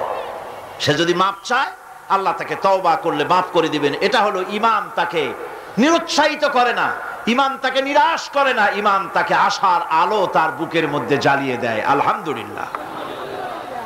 বন্ধুগণ, আল্লাহ রাব্বুল আলামিনের কাছে মানুষ অন্যায় করলে, গুনাহ করে যদি মাবুদের কাছে, আল্লাহ রাব্বুল আলামিনের কাছে যদি দোয়া করে, আল্লাহ পাক বলেছেন ওয়া ইযা সালাকা ইবাদি আন্নী ফাইন্নী করিব। ও নবী, বান্দা যখন আমার ব্যাপারে প্রশ্ন করে আপনি বলে দেন আমি বান্দার অতি নিকটবর্তী, আমি বান্দার একদম কাছে। বান্দা যদি গুনাহ করে আমার কাছে মাপ চায়, চোখের পানি ফেলে দেয়, আমি তার গুনাহকে মাফ করে দেব। আল্লাহর কাছে দুইটা ফোঁটা বেশি প্রিয়। একটা হলো জিহাদের ময়দানে যে রক্ত ফোঁটা পড়ে, এই রক্ত ফোঁটা, আর একটা হলো চোখের পানি। আল্লাহর ভয়তে বান্দার চোখ থেকে যে পানি ফোঁটা পড়ে, আল্লাহ রাব্বুল আলামিন এই পানি ফোঁটায় খুশি হয়ে যান। পৃথিবীতে এমন কেউ নাই যে আপনাকে বলবে যে আয় আমি তোর অপরাধ মাফ করে দেই, এরকম কেউ কি আছে? কেউ নেই। কিন্তু আল্লাহ পাক বলেন আমার কাছে ফিরে আয়, চুরি করেছিস ফিরে আয়, জিনা করেছিস, মদ খেয়েছিস ফিরে আয়, যত অপরাধ করেছিস ফিরে আয়। আল্লাহর কাছে বান্দা যখন তওবা করে গুনাহ করে মাপ চায়, আল্লাহ মাফ করে দেন। শুধু মাফ করেন না, শুধু মাফ করেন না, তার সাইয়্যাত গুলি আল্লাহ রাব্বুল আলামিন হাসানাত দিয়ে বদলায় দেন। আলহামদুলিল্লাহ, সে যে গুনাহ করেছিল সেই গুনাহগুলি হাসানাত দিয়ে বদলায় দেন। তিনি এমন এক মহান সত্তা যার কাছে চাইলেই তিনি খুশি হন। हर हमेशा देने को वो तैयार है, हर हमेशा देने को वो तैयार है, जो ना मांगे उससे वो बेजार है। যে চায় আল্লাহ তারে বেশি করে দেন, যে চায় না আল্লাহ পাক তার প্রতি নারাজ হয়ে যান। সুতরাং চাওয়াটাই বেশি জরুরি। রাতের আধারে তাহাজ্জুদের নামাজ পড়ে মানুষ যখন কান্দে, মুসলিম শরীফের হাদিসে এসেছে প্রতি রাত্রে আল্লাহ রাব্বুল আলামিন শেষ আকাশে সেখান থেকে মানুষকে ডাকেন, ও আমার বান্দারা আমার কাছে চাও, কে অপরাধ করেছো, গুনাহ করেছো।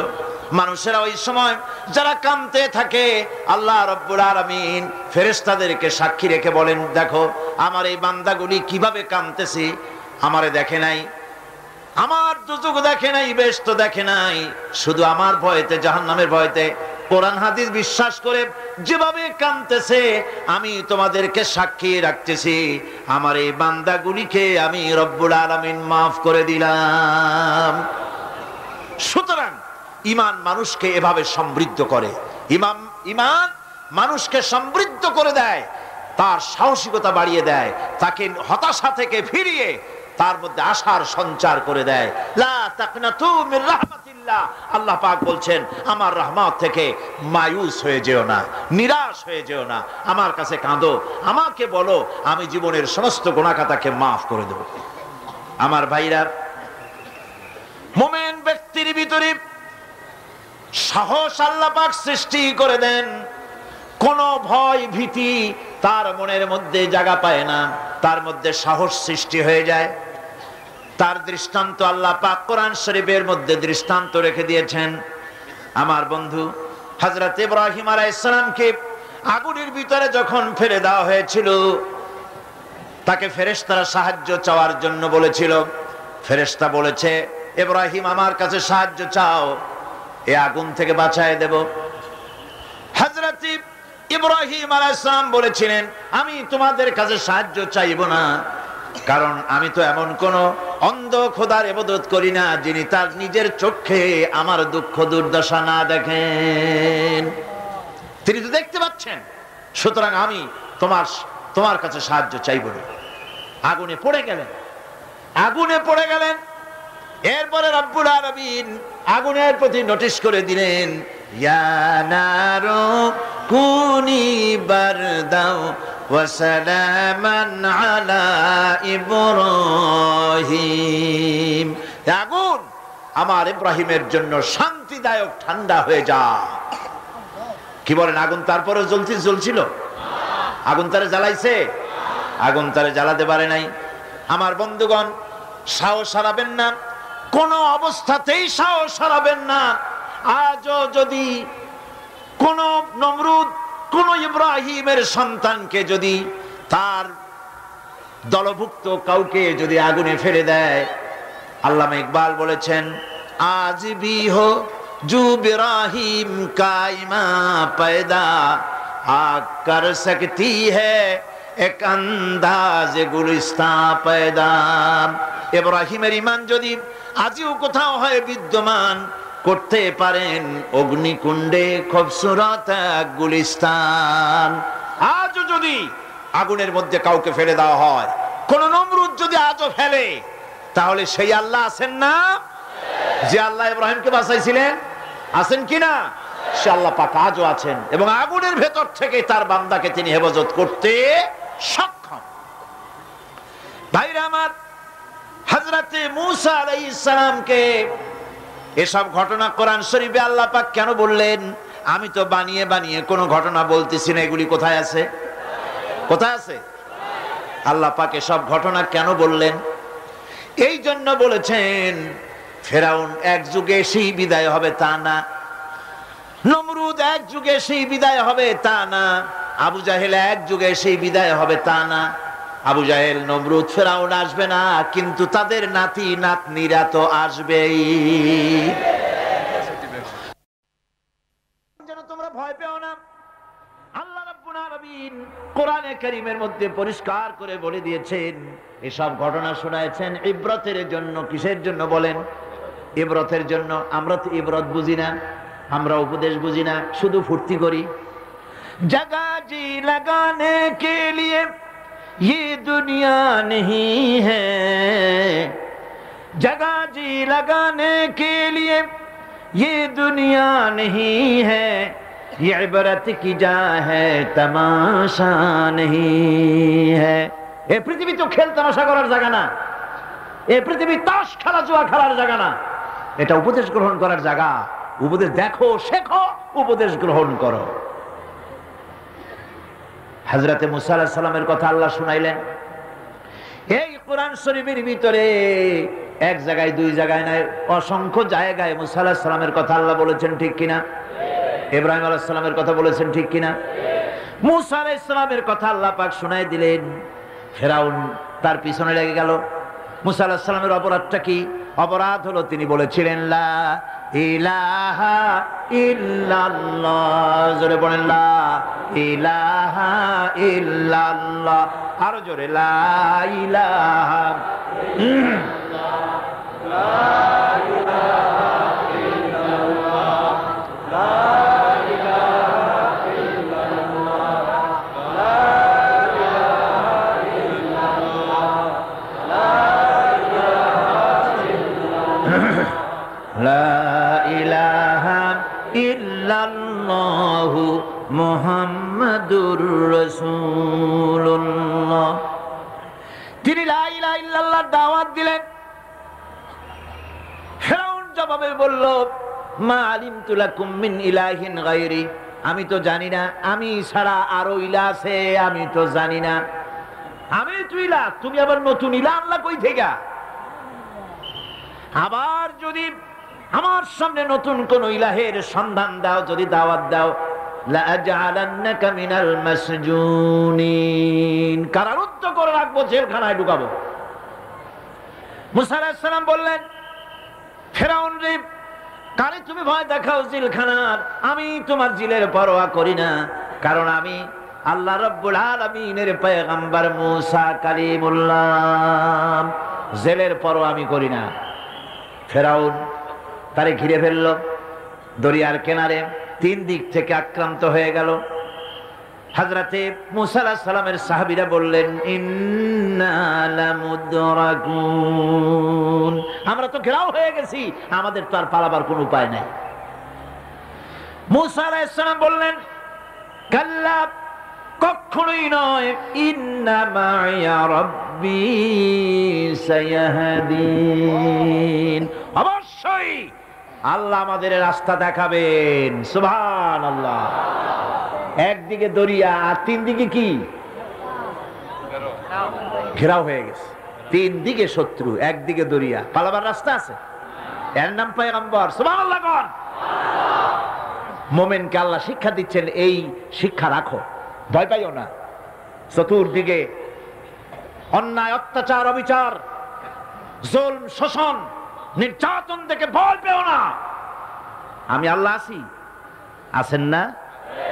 আল্লাহ কয় এক একজনের ক্ষমতা দেই, এক এক দলকে ক্ষমতা দেই, ক্ষমতা দিয়া লিনানজুরাকুম কাইফা তা'মালুন, ক্ষমতা দিয়া তাকায় দেখি করো নাকি, কি করো।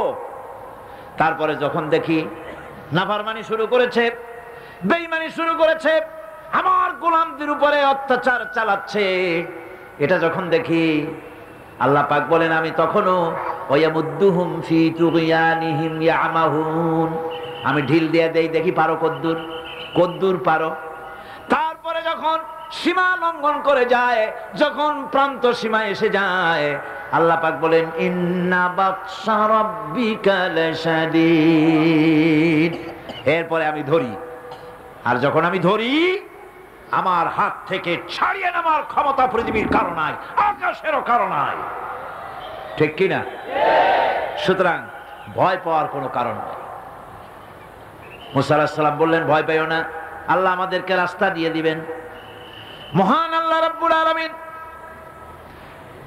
হযরতে মুসা আলাইহিস সালাম যখন সঙ্গীদেরকে বললেন ভয় পাইও না, আল্লাহ পাক বলেন আমি তখন কি করলাম? ফাআওহাইনা ইলা মুসা আন আনিদরিব বিআসাকাল বাহরা ফানফালাকা ফাকানা কুল্লু ফিরকিন কাত-তাউদিল আযীম। আল্লাহ পাক বলেন আমি ওহী নাজিল করলাম, মুসার প্রতি ওহী অবতীর্ণ করে দিলাম, তোমার হাতের লাঠি দিয়া দরিয়ার উপরে আঘাত করো। দরিয়ার উপরে তিনি আঘাত করলেন, দরিয়া ফেটে গেল, 12টা রাস্তা হয়ে গেল।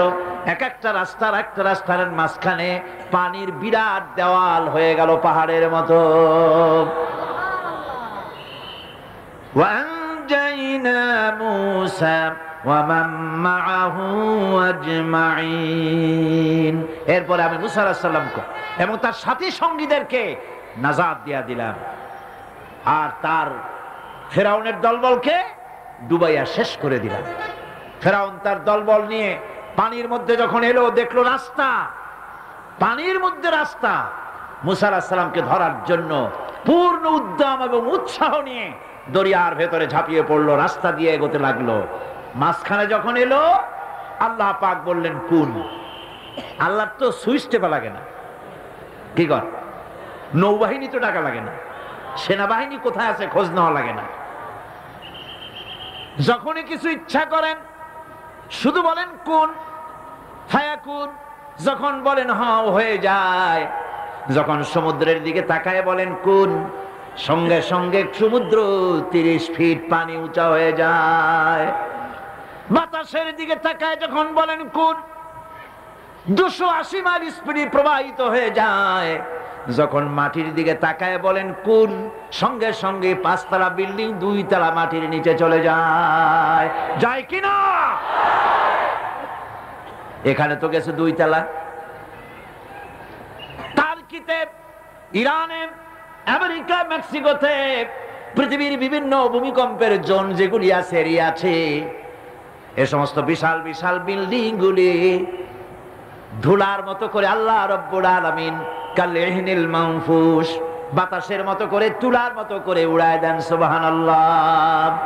ভূমিকম্প আমার নিজের চোখে দেখছি। ভূমিকম্প হয় কেমনে?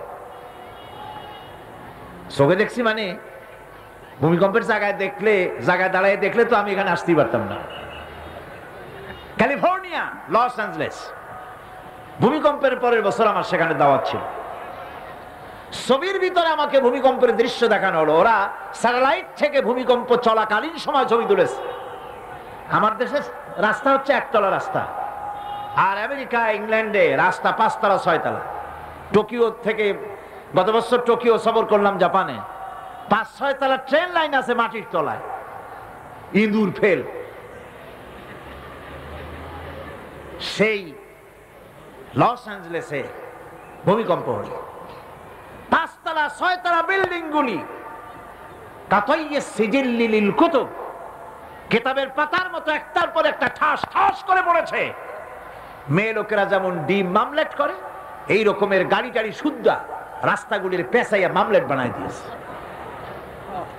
আমি ছবির ভিতরে দেখছি বিশাল স্ক্রিন, আমার পেছনে যে পর্দা আছে এর থেকে বড় স্ক্রিন, অন্তত 10,000 লোক একসঙ্গে বসে দেখার সুযোগ আছে সেখানে।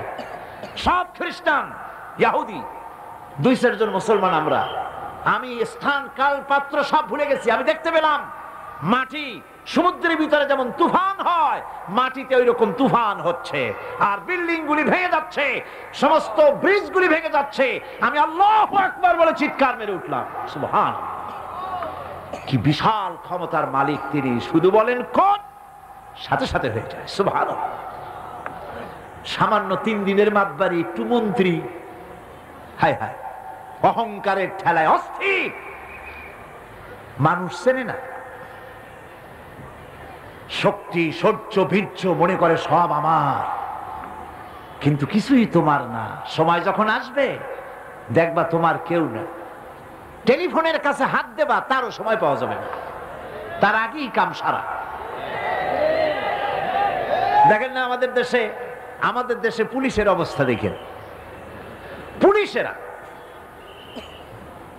এরা মন্ত্রী তন্ত্রী যখন আসে খুব ফিটফাট হয়ে মন্ত্রীকে সেলুট মারে, হাত দিয়ে একটা মারে, পাও দিয়ে আর একটা মারে। আমি চিন্তা করছি যে এটার হাকিকতটা কি, বিষয়টা কি? এই যে 2টা সেলুট, হাত দিয়ে একটা পাও দিয়ে একটা, কারণটা কি? হাত দিয়ে তো বুঝলাম যে সত্যি এরা হাত দিয়া ব্রিটিশ প্যাটার্নে সেলুট মেরেছে, কিন্তু পাও দিয়া, পরে চিন্তা করলাম আসলে ঠিকই আছে। তার মানে হলো এর হাকিকত হচ্ছে, যতদিন মন্ত্রী সাহেব এই সরকারের আইন মেনে, এই সংবিধান মেনে বাংলাদেশের স্বাধীনতা, স্বাধীন অস্তিত্ব, সার্বভৌমত্বকে মর্যাদা দিয়া যতদিন চলবেন এরকম মারব, আর যখন বেকায়দা করবেন হাত দিয়া না নিচেরটা দিয়া মারব। কথা ঠিক কিনা গণ? আজ যে পুলিশ, বিএনপি, জামাত ইসলামী যেখানে পায় মিছিলে পাইলে সমানে ঠেঙ্গায়, এই পুলিশের আবার আওয়ামী লীগ যেখানে পাবে ক্ষমতায় না থাকলে সেখানেই পিটাবে। কথা ঠিক কিনা? এগুলি মনে রাখতে হবে, এগুলি ইতিহাস, এগুলি ইতিহাস। আমি কি বাড়াই বলছি না, ঠিক বললাম? এই পুলিশরাই, দেখে রেখেন, এরাই আজকের যে স্বরাষ্ট্রমন্ত্রী, কালকে দেখবেন পিটানের ঠেলায় ক্ষমতায় যদি না থাকে হসপিটালে শুয়ে আছে। এগুলি তো আমরা পত্রিকায় দেখি, ছবি শুদ্ধ দেখি। কথা ঠিক কিনা? এগুলি আমি বললাম কেন? এই জন্য বললাম, ইতিহাস ভুলে যাওয়া উচিত না, ক্ষমতার দম্বে পাগল হয়ে যাওয়া উচিত না। আল্লাহ পাক বলেছেন, লিনানজুরাকুম কাইফা তা'মালুন, ক্ষমতা দিয়ে আমি দেখি আমলটা কি করো, তোমার আমলটা কি হয়, কি ধরনের ব্যবহার করো জাতির সাথে, মানুষের সাথে। ক্ষমতার দম্বে পাগল হয়ে যেও না। ওই যে পণ্ডিত জওয়াহরলাল নেহেরু, সেই যে বাংলা হসপিটালে গেছিল, মেন্টাল হসপিটাল, মাথায় সুন্দর টুপি, গায়ে শেরওয়ানি, চোস্ত পাজামা, হাতে ছড়ি, ইসলামী ড্রেস। অমুসলমানদের কাছে মজা লাগে, কিন্তু দুর্ভাগ্যজনক আমার দেশের মুসলমানদের মজা লাগে না। এদের মজা লাগে অন্যদেরটা অনুসরণ করতে, নিজেরটা ভালো লাগে না। সুন্দর টুপি, সারা জীবন নেহেরু শেরওয়ানি, পাজামা, টুপি ব্যবহার করেছেন, ঠিক কিনা? এই পোশাক কার? নেহরুর বাপের, মুসলমান। আজ মুসলমানদের এই ড্রেসকে বাংলাদেশের টেলিভিশনে অমর্যাদা করা হচ্ছে। আমি পার্লামেন্টে যখন এই কথা বললাম যে বাংলাদেশের টেলিভিশন মুসলমানদের দাড়ি আর টুপি নিয়ে উপহাস করে, আমার পাশের থেকে একজন ট্রেজারি বেঞ্চ থেকে বলল, আপনি মিথ্যা বলছেন, আল্লাহর গজব হবে আপনার উপরে। আমি বললাম, ওয়েট এন্ড সি, গজব কার উপরে হয় আমরা দেখি, অপেক্ষা করি। ভিলেন পার্টে যে অভিনয় করে টিভিতে, নাটকে, সিনেমায়, একটা খারাপ চেয়ারম্যান, একটা খারাপ লোক অভিনয় করার জন্য যাকে আনা হয় তার মাথায় একটা টুপি থাকে কিনা, টেলিভিশনে থাকে কিনা, লম্বা একটা জামা থাকে কিনা, মুখে দাড়ি থাকে কিনা, কাঁধে একটা রুমাল থাকে কিনা। এবার আমি প্রশ্ন করি, মুসলমানদের মাথার টুপি কি জামাত ইসলামী? মুসলমানদের দাড়ি আর লম্বা জামা কি শিবিরে? এই দাড়ি আর টুপি বিশ্ব নবী মুহাম্মদ রাসূলুল্লাহ সাল্লাল্লাহু আলাইহি ওয়াসাল্লামের।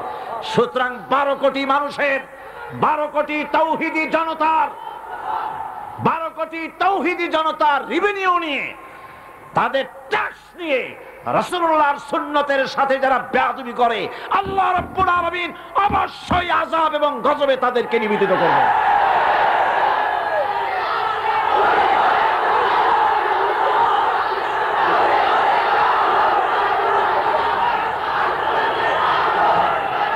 আমার বন্ধুগণ, পণ্ডিত নেহেরু হসপিটালে গিয়েছে, পাগলেরা জিজ্ঞেস করছে, এত সুন্দর কেতাদুরুস্ত লোক তো দেখে নাই,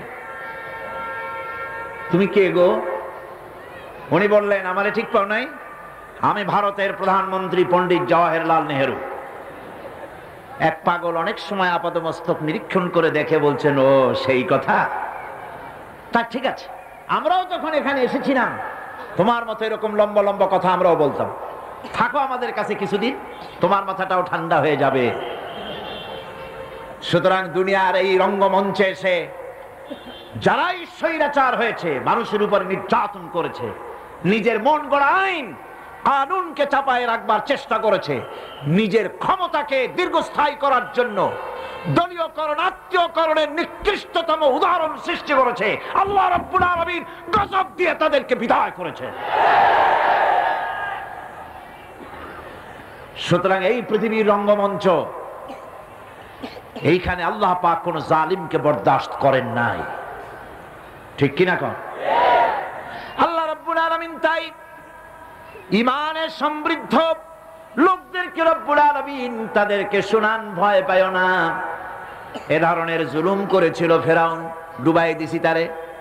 জুলুম করেছিল নমরুদ, নমরুদকে মারার জন্য কোনো জেনারেল লাগাই নাই, একটা খোড়া কর্নেল দিয়েই শেষ করে দিছি। দিছে কিনা? একটা ঠ্যাং ভাঙ্গা মশাই শেষ করছে না? একটা ঠ্যাং ভাঙ্গা মশাই শেষ করে দিল। আবু জাহেলের গোষ্ঠী শেষ হয়ে গেল, জামাল নাসের গেল, মোস্তফা কামাল পাশা গেল, রেজা শাহ পাহলভী গেল। তাদের প্রেতাত্মা যারাই দুনিয়ায় যেই মঞ্চে আসলো আল্লাহ বিদায় করে দিলেন।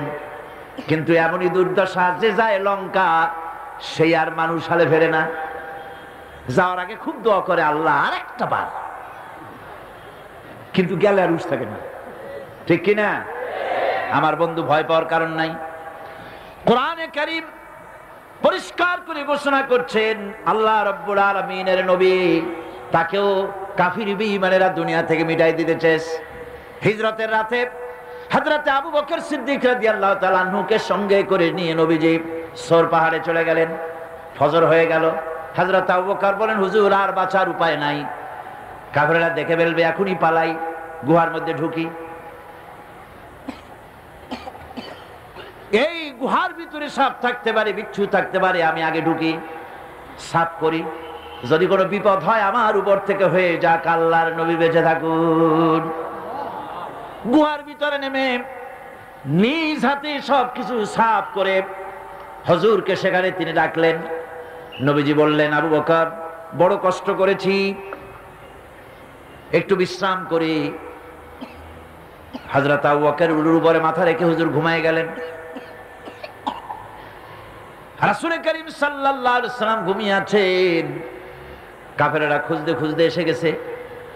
হযরত আবু বকর বলেন, হুজুর বাঁচার উপায় নাই, কাফেররা গুহার দরজা পর্যন্ত এসেছে, আমরা তো ধরা পড়ে গেলাম। হুজুর বলেন, ভয় পেও না, চিন্তা করো না, ইন্নাল্লাহা মা'ানা, লা তাহজান, ইন্নাল্লাহা মা'ানা। কোনো চিন্তা করো না, পেরেশান হয়ো না, আমরা মাইনরিটি নই, আমরাই মেজরিটি, কারণ আল্লাহ রাব্বুল আলামিন আমাদের সাথে আছেন। কাফেররা কিচ্ছু করতে পারলো না, আল্লাহ পাক হেফাজত করলেন। আল্লাহ তাকে মদিনায় আনলেন, আল্লাহ প্রেসিডেন্ট বানাই দিলেন। সুবহানাল্লাহ, সুবহানাল্লাহ কইতে ইচ্ছে করে না? দুনিয়ায় এই ষড়যন্ত্র নতুন কিছু নয়। হযরতে ইউসুফ আলাইহিস সালামকে এই কোরআন সাক্ষী, কে সাক্ষী? ইউসুফ আলাইহিস সালামকে ভাইরা ষড়যন্ত্র করে কুয়ার মধ্যে ভালাই দিল, কুয়ার ভিতরে ফেলে দিল। ওরা মনে করলো কুয়ার ভিতরে ইউসুফ আলাইহিস সালাম মরে যাবেন, আর মাথা উঁচু করে দাঁড়াইতে পারবে না। কিন্তু ইউসুফ আলাইহিস সালামের ভাইরা বুঝতে পারে নাই এটা কোনো কুয়া নয়, মরণ কুয়া নয়। আল্লাহ এটাকে বানালেন একটা টানেল, একটা সুড়ঙ্গ, একটা মুখ দিয়া। ইউসুফ আলাইহিস সালামের ভাইরা ইউসুফ আলাইহিস সালামকে কুয়ার মধ্যে ফেলে দিলেন। কুয়ার আর এক মুখ দিয়া রব্বুল আলামিন হযরত ইউসুফকে নিয়ে মিশরের প্রেসিডেন্ট বানায় দিলেন। আল্লাহ রব্বুল আলামিনের এই প্রচন্ড ক্ষমতা। ইন্নাল্লাহা আলা কুল্লি শাইইন কাদির, সমস্ত জিনিসের উপরে কুদরত রাখেন, ক্ষমতা রাখেন। মুমিন ব্যক্তি এসব শুনিয়া কলিজা ফুলিয়া দেহের চাইতে কলিজা বড় হয়ে যায়। সুবহানাল্লাহ। দুনিয়ার কাউকে পরোয়া করে না, পরোয়া করে কেবলমাত্র কাকে? আল্লাহ পাককে। মাথা নত পৃথিবীর কারো কাছে করে না, মাথা নত করে কার কাছে? জোরে কোন কার কাছে? কেবলমাত্র আল্লাহ রাব্বুল আলামিনের কাছে। আমার বন্ধুগণ, এরপরে মুমিন ব্যক্তির ঈমান আনার কারণে সবচেয়ে বড় ক্ষতিগুলো থেকে আল্লাহ বাঁচায় দেন। আল্লাহ বলেছেন সমস্ত মানুষের জীবন ক্ষতিগ্রস্ত। ঈমান আনলেই জীবন সবল হবে। কি আনলে জীবন সবল হবে? ঈমান। এই ঈমান আনলে পরে মানুষকে আল্লাহ রাব্বুল আলামিন মুমিন নিরহংকার বানায় দেন। মুমিন নিরহংকার হয়, মুমিন বিনয়ী হয়, মুমিন আত্মমর্যাদা সম্পন্ন হয়, মুমিন জবাবদেহিমূলক জীবন যাপন করতে সমর্থ হয়। আল্লাহর ভয় তার কলিজা থরথর করে কাঁপতে থাকে, সে কোনো বাজে কাজ করতে সাহস পায় না। ঘুষ খায় কারা? যারা ঘুষ খায় আল্লাহর ভয় অন্তরে নাই। আল্লাহর ভয়, কথা বল না কেন? আল্লাহর ভয় অন্তরে নাই। ঘুষ যখন গ্রহণ করে তখন তার মনের ধারণা পুলিশ দেখে না, গোয়েন্দা বিভাগ দেখে না, তার বস দেখে না, কেউ দেখে না।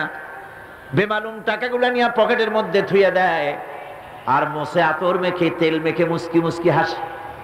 অনেক টাকা পাইয়া গেছি, বউরে সোনা দিয়ে অনেক কিছু বানাই দেব, বাড়ি 5 তলা আছে 10 তলা বানাবো, গাড়ি একটা আছে আরো 2টা কিনবো। অফিসার সাহেব যদি বুঝতেন পুলিশ দেখে না, গোয়েন্দা বিভাগ দেখে না, বস দেখতে পাচ্ছে না, কিন্তু এই জমিনের স্রষ্টা, ওই বিশাল আকাশের স্রষ্টা আল্লাহ রাব্বুল আলামিনের চোখকে আমি ভাগিয়ে দিতে পারি নাই। এই খেয়াল যদি কোন অফিসার করে, ঘুষ কি খাইতে পারে? ঘুষ নিতে পারে? পারে না। একদিকে ঘুষ খায়, আবার হজ করতেও যায়, মাশাআল্লাহ, আবার নামাজও পড়ে, কোন জায়গায় মুরিদও হয়, আবার দেখা যায় কপালে দাগও পড়ে গেছে সেজদা দিতে দিতে, আবার ঘুষও খায়। আজীব তামাশা। আল্লাহর ভয় অন্তরে থাকলে বলে জমিনের আইল ঠেলতে পারতো না, ঘুষ খেতে পারতো না। যেহেতু কোরআনে কারীম বলছে ওয়া ইয়ালামু মা ফিল বাররি ওয়াল বাহরি ওয়া মা তাসকুতু মিন ওয়ারাকাতিন ইল্লা ইয়ালামুহা। আল্লাহ রাব্বুল আলামিন বলেন এই পৃথিবীর বুকে কি হয়, মাটির তলে কি হয়, পানির তলে কি হয়, কোথায় কি হয়, সব আমার জানা আছে। এমনকি কোন গাছের পাতা যদি পড়ে যায়, তাহলে পৃথিবীর কোন গাছের কোন পাতাটি পড়েছে আমি রব্বুল আলামিনের কাছে তার খবর হয়ে যায়, সব জানি। আমরা কি তা বিশ্বাস করি? না। জি তো কইলেন আন্দাজে, করি না। জি যদি বলি এটা মুখের কথা, এটা মনের কথা নয়। আমরা একদিকে বলি যে আল্লাহ দেখেন শোনেন সব বিশ্বাস করি, এ কথা যদি মনের কথা হতো তাহলে ঘুষ খাওয়া, চুরি করা, জেনা করা, মদ খাওয়া, শয়তানি করা, বদমাশি করা, মানুষের বিরুদ্ধে আরেকজনকে লাগাই দেওয়া, প্রতারণা করা, এগুলি কি সম্ভবপর হতো? সম্ভবপর হতো। আমার বন্ধুগণ, এই জন্য আমি বলি কোরআনে কারীমের একটি আয়াত যদি আমরা অনুসরণ করি, প্রায় প্রতি বছর এই আয়াতটি আমি আপনাদেরকে শোনাই, আজও শোনাতেছি। একটি আয়াত আমাদের জন্য হেদায়েতের জন্য যথেষ্ট হয়ে যেতে পারে। রব্বুল আলামিন বলেছেন, মা ইয়াকুনু মিন নাজওয়া সালাসাতিন ইল্লা হুয়া রাবিউহুম ওয়ালা খামসাতিন ইল্লা হুয়া সাদিসুহুম ওয়ালা আদনা মিন যালিকা ওয়ালা আকসারা ইল্লা হুয়া মাআহুম আইনামা কানু। তিনজন মিলে যেখানে তোমরা পরামর্শ করো, গোপন সলা পরামর্শ করো, মনে রেখো সেখানে শুধু তিনজন না, ওখানে আরেকটা সত্তা আছে, সেই সত্তার নাম আমি আল্লাহ রব্বুল আলামিন। যেখানে চারজন তোমরা, আমি সেখানে পঞ্চম। যেখানে তোমরা পাঁচজন, আমি সেখানে ষষ্ঠ। কোথায় যাবা? তুমি যেখানে, আমি আল্লাহ পাক আছি সেখানে। আল্লাহ পাক সর্বত্রই আছে, সর্বত্রই আছে।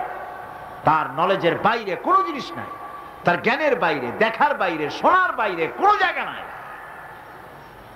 আল্লাহ পাক বলছেন, ওয়ালাকাদ খালাকনাল ইনসানা ওয়া না'লামু মা তুওয়াসবিসু বিহি নাফসুহু ওয়া নাহনু আকরাবু ইলাইহি মিন হাবলিল ওয়ারিদ। মানুষকে সৃষ্টি করেছে আমি, তার অন্তঃকরণের ভিতরে কি ওয়াসওয়াসা হয় তাও জানি আমি। শুধু তাই না, আমি তোমার রগের কাছে, তোমার সারা যার উপরে তোমার মাথাটা খাড়া, এর থেকেও আমি তোমার নিকটে।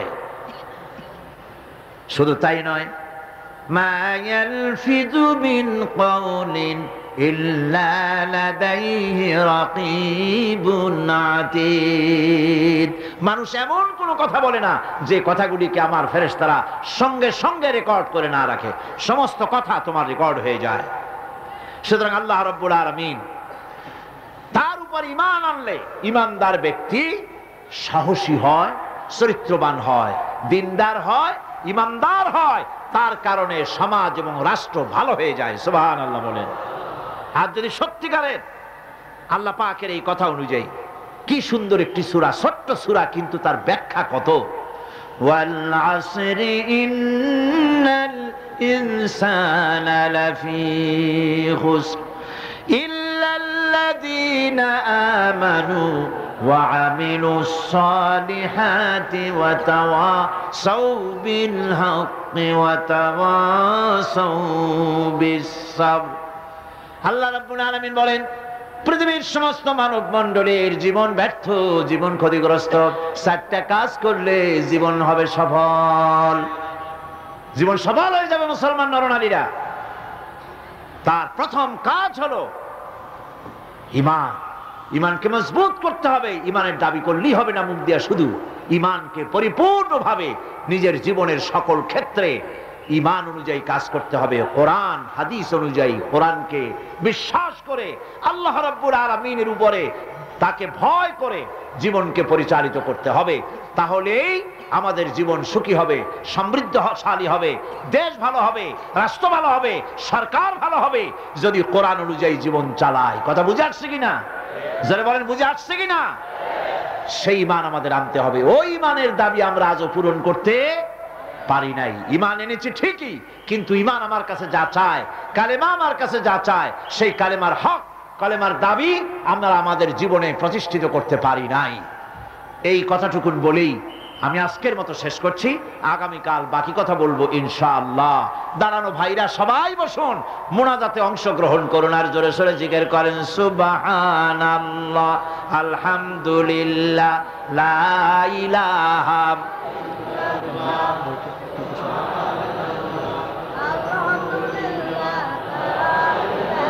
আজকে আবারও সেই রোগ, মুনাজাতের নাম শুনলে মুসলমান হাঁটে কেমনে? বসায় দেন, আপনারা বসায় দেন। আজীব তামাশা। কি হয়েছে? আপনাদের প্লেন ছেড়ে যাবে না ট্রেন ছেড়ে যাবে? এই দুর্দশা কেন? কোরআনে কারীমের এত বড় তাফসীরের মাহফিল, মুনাজাতের নাম শুনলে মাথা খারাপ হয়ে যায়। আশ্চর্য কথা। আল্লাহ সকলের মাথা ঠান্ডা করে দিন। জোরে কোন আমিন। জোরে সোরে জিকির করেন সুবহানাল্লাহ, আলহামদুলিল্লাহ, লা ইলাহা, আরো জোরে সুবহানাল্লাহ আলহামদুলিল্লাহ লা ইলাহা, সুবহানাল্লাহ আলহামদুলিল্লাহ লা ইলাহা, সুবহানাল্লাহ।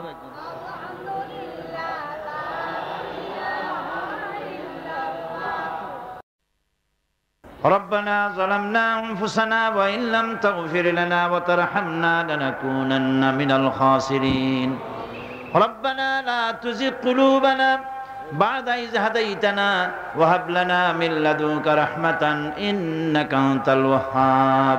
আয় আল্লাহ তাআলা, বিশাল এই জনতা নিয়ে তোমার বান্দা বান্দীদেরকে নিয়ে তোমার দরবারে দীর্ঘক্ষণ আলোচনা করে দরুদ ও সালাম পড়ে জিকির আজকার করে তোমার দরবারে হাত তুলেছি। মেহেরবানি করে আমাদের আলোচনার সওয়াব রাসূল করিম সাল্লাল্লাহু আলাইহি ওয়াসাল্লামের রূহ মুবারকে পৌঁছায় দাও। আয় আল্লাহ রাব্বুল আলামিন, আমরা যারা হাত তুলেছি এর মধ্য থেকে মা বাপ যাদের দুনিয়া থেকে বিদায় হয়ে গেছে, আয় আল্লাহ কবরগুলিকে জান্নাতের টুকরায় পরিণত করে দাও। রব্বির হামহুমা কামা রব্বায়ানি সগীরা। সবাই পড়েন রব্বির হামহুমা কামা রব্বায়ানি সগীরা। রব্বুল আলামিন, সারা জীবন আমরা গুনাহ করেছি, জেনেও করেছি না জেনেও করেছি, দয়া করে জিন্দেগীর সমস্ত গুনাহ খাতা মাফ করে দাও। হায় আল্লাহ তাআলা, এই বিশাল মাহফিল তুমি আপন কুদরতে 3 দিন চালিয়েছো, আর মাত্র 2 দিন বাকি আছে। তোমার কুদরতি নিজাম দিয়ে তুমি মাহফিলকে সফল করে দিও।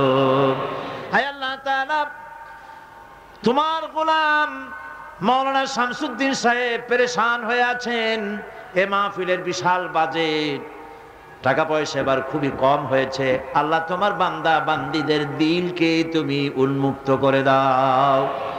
তোমার বান্দা বান্দীদের হাতকে দারাজ করে দাও, উন্মুক্ত হস্তে সাহায্য করে তারা যেন সমাজ কল্যাণকে ঋণ মুক্ত করে দেয়। হায় আল্লাহ তাআলা, যত মানুষ এই মাহফিলে মা বোনেরা ভাইয়েরা কষ্ট করে আছেন, হায় আল্লাহ দয়া করে মেহেরবানি করে সকলের জান মাল তুমি হেফাজত করো। হায় আল্লাহ, যত আলোচনা এখানে যারা করেন সকলকে আল্লাহ তুমি হায়াত দিও, সম্মান দিও, মানুষ গ্রহণ করতে পারে এমন ভাবে বলার তৌফিক দিয়ে দিও। রব্বুল আলামিন, তামাম পৃথিবীতে মুসলমানেরা যত জায়গায় বিপদে আছে সমস্ত বিপদগ্রস্ত মুসলমানদের তুমি দয়া করে মুক্তি করে দিও। আল্লাহুম্মা জিদনা ওয়ালা তানকুসনা ওয়া আকরিমনা ওয়ালা তুহিন্না ওয়া'তিনা ওয়ালা তাহরিমনা ওয়াসিরনা ওয়ালা তুসির আলাইনা ওয়ারদিনা ওয়ারদা আন্না ইয়া কারীম ইয়া রাব্বাল আলামিন। ربنا تقبل منا إنك أنت السميع العليم وتب علينا إنك أنت التواب الرحيم سبحان ربك رب العزة عما يصفون وسلام على المرسلين الحمد لله رب العالمين بحق لا إله إلا الله محمد رسول الله। السلام عليكم ورحمة الله।